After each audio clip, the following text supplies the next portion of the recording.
itu muncul hanya sekedar iseng buang waktu atau memang sekedar ini sudah ada di dalam pikiran dan juga kayak ada yang ganjel gitu. Jangan-jangan memang Pak Jokowi nggak firm ke Pak Ganjar? Nggak juga. Kalau yakin, saya yakin. Jokowi ke Pak Ganjar, saya percaya.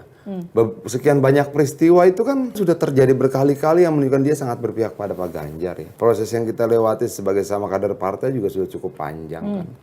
Dia tidak mungkin menukar perjalanan panjang dengan PDI Perjuangan hanya untuk satu hari pencoblosan tanggal 14 Februari. Nggak mungkin.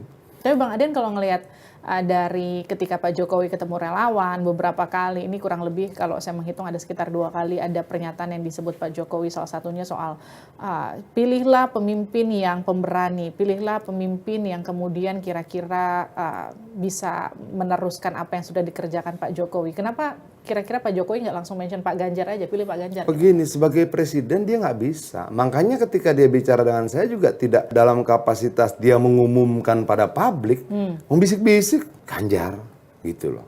Saya punya perjalanan panjang dengan Pak Presiden kita ini sejak dari Gubernur DKI. Bahwa kemudian komunikasi kita agak terhambat-hambat, banyak di lingkaran istana nggak suka sama saya, itu membuat kita agak sulit bertemu terakhir-terakhir ini.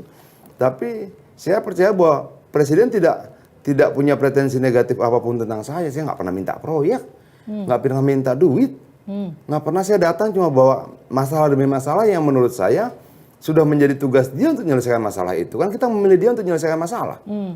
Itu loh. Jadi kalaupun saya datang ya saya akan bawa lagi masalah amnesti, masalah mahasiswa Papua. Yang menurut saya dia harus mampu selesaikan itu.